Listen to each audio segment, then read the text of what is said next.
Hai semua, saya Nabilah Wahidah binti Abdul Nawab dan dalam video ini saya akan membandingkan dua budaya iaitu budaya saya sendiri, budaya Melayu dan budaya asing yang saya minati iaitu budaya Jepun. Saya akan fokus kepada nilai budaya, bahasa dan agama. Jom kita mula. Masyarakat Melayu amat menitik beratkan kesopanan dan tata susila dalam segala aspek kehidupan. Sejak kecil, anak-anak diasuh agar beradab sopan dalam tutur kata dan perbuatan. Contohnya, bercakap perlu dengan nada rendah, tidak menyampuk orang tua, serta memberi salam apabila bertemu. Anak-anak diajar sejak kecil untuk menghormati dan mendahulukan orang tua dalam semua perkara.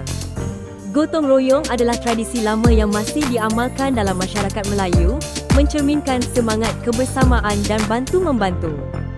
Mari kita sama-sama saksikan video yang saya sediakan. Madah berbunga alun suara, terdengar merdu hanya dendangan. Madah berbunga alun suara, terdengar merdu hanya dendangan. Wajah yang Masyarakat Jepun amat menekankan nilai wa atau keharmonian dalam kehidupan seharian. Mereka mengelakkan konflik dan lebih suka membuat keputusan secara konsensus demi menjaga hubungan baik sesama ahli masyarakat. Disiplin tinggi serta ketepatan masa merupakan lambang etika kerja mereka. Tiba lewat dianggap tidak menghormati masa orang lain. Selain itu, konsep haji, malu, berfungsi sebagai pengawal sosial. Individu akan berusaha menjaga maruah diri dan keluarga agar tidak memalukan sesiapa. Nilai ini membentuk masyarakat Jepun yang teratur, bertanggungjawab dan sangat menghormati sistem serta norma yang ditetapkan. Jom layan video ni 5 pula. positive cultural values of Japanese people in English and Japanese. 1. Hospitality. Japanese people are known for their hospitality and friendly attitude towards others. 2. Discipline.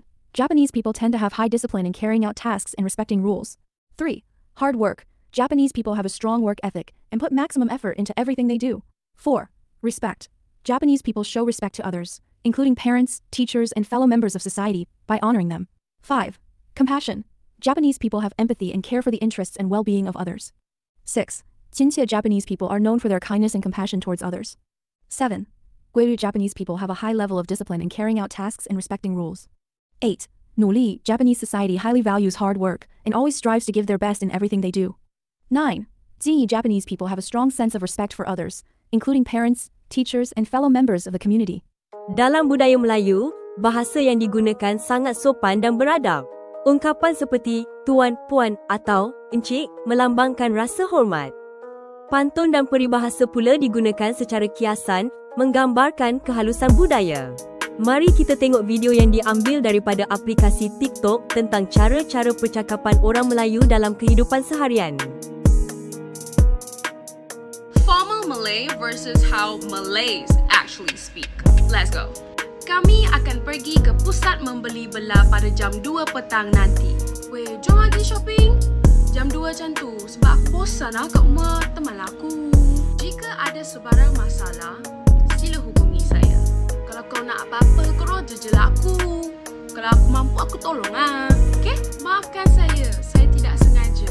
Sorry. Tak nampak doh, sorry Kamu berada di mana? Saya mempunyai sesuatu yang penting untuk dibincangkan. Kau kat mana? Aku nak membawang pasal City tu lah. Dah ada update baru doh. Kau nak Sementara tahu tak? itu, budaya Jepun pula mempunyai sistem bahasa yang kompleks dan berhierarki, dikenali sebagai keigo. Mereka menggunakan tata bahasa khas untuk merendahkan diri serta memuliakan orang lain. Contohnya, ungkapan seperti arigatou gozaimasu dan sumimasen bukan sekadar kata tetapi lambang hormat dan etika sosial. Seperti dalam video ni, jom tengok. Hari ni kita nak share kat korang phrase basic greetings dekat Jepun. Okey, kenapa korang nak kena tahu basic greetings dekat Jepun? Sebab dekat Jepun, diorang tak tegur orang cakap hi, hello, excuse me. Diorang tak cakap macam tu. Ataupun korang cakap sumimasen.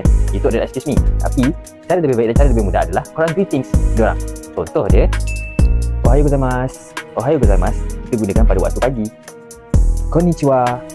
Konnichiwa kita guna pada waktu tengah hari. Konbanwa. Konbanwa pula kita guna waktu petang nak ke malam. Jadi saya harap korang dapat belajar sesuatu. Dalam budaya Melayu, Islam bukan sekadar agama, tetapi cara hidup. Segala aspek kehidupan, daripada pemakanan, pakaian hingga adab harian, berpandukan ajaran Islam. Amalan seperti solat 5 waktu, puasa di bulan Ramadan dan kenduri arwah menjadi sebahagian daripada kehidupan harian.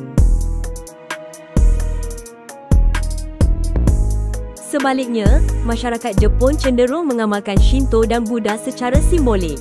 Mereka meraihkan perayaan tradisional seperti Matsuri dan melakukan upacara seperti Omikuji untuk meramal nasib. Agama di Jepun lebih bersifat budaya dan ritual, bukan kepercayaan mutlak seperti dalam Islam. Daripada perbandingan ini, jelas bahawa budaya Melayu dan Jepun walaupun berbeza dalam bahasa, agama dan adat, kedua-duanya sangat menekankan nilai hormat, disiplin dan tanggungjawab sosial. Saya belajar bahawa memahami budaya lain bukan sahaja mengelakkan salah faham, tetapi juga memupuk empati, toleransi dan komunikasi antarabangsa yang lebih berkesan. Ini sangat penting dalam dunia global hari ini.